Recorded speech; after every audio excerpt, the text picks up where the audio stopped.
আপনারা কি জানেন রাফিনহার বদলি হিসেবে ব্রাজিল দলে কে নেওয়া উচিত? আজকের ভিডিওর মূল বিষয় ঠিক এটি।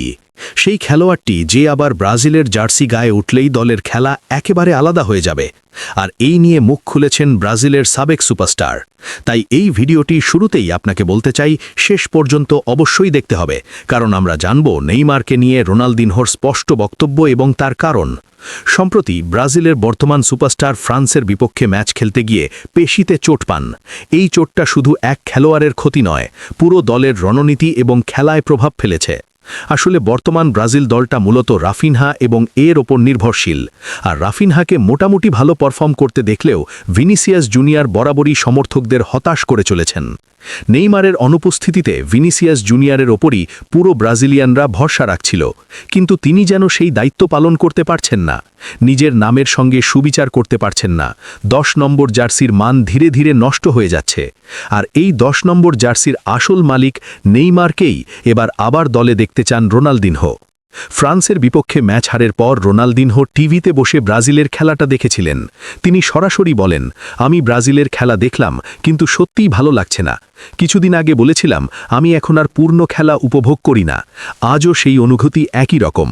তিনি আরও যোগ করেন, ফ্রান্সের ম্যাচে বসে ব্রাজিল আমাকে পুরোপুরি হতাশ করেছে।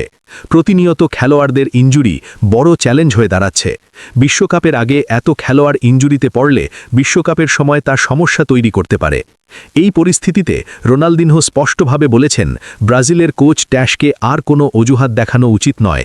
নেইমারকে দলে ফিরিয়ে আনা উচিত, কারণ নেইমার যদি 50% ফিট থাকে, পুরো দলের খেলোয়াড়রা তার সঙ্গে খেলার মান আনতে পারবে।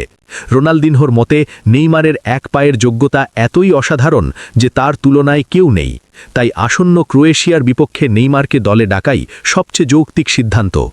রোনালদিনহো আরও উল্লেখ করেছেন যে আনচেলত্তি এখনও উইজলি এবং রাফিনহার বদলি হিসেবে অন্য খেলোয়াড় নির্বাচন করেননি, তাই নেইমারকে নেওয়ার জায়গা সব সময় খোলা রয়েছে।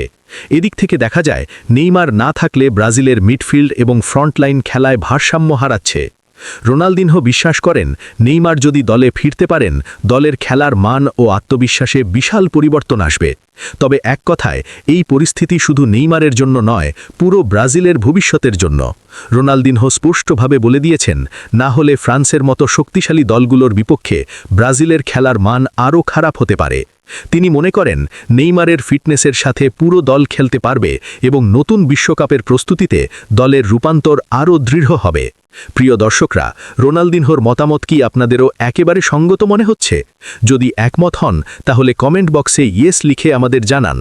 এছাড়া ব্রাজিল ও বিশ্ব ফুটবলের সব আপডেট পেতে আমাদের চ্যানেলটি সাবস্ক্রাইব করুন। প্রতিদিনের ফুটবল বিশ্লেষণ, খেলা সংক্রান্ত খবর এবং বিশেষ মন্তব্য সরাসরি আপনাদের জন্য আমরা নিয়ে আসি। ধন্যবাদ সবাইকে।